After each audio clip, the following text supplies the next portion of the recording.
dili na ako makaya ang mga bayro nun.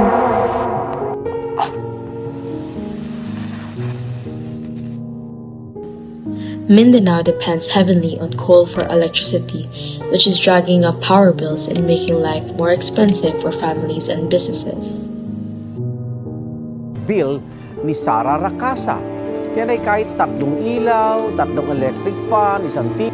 Sa pagtaas ng mga bayarin sa kuryente, kasunod ng paglipat sa renewable energy, nahihirapan ang aming pamilya na makapagbayad ng kuryente. 2050, ilabi na sa Mindanao, pinaagi sa paggamit ng renewable energy. Bakit ngayon pa?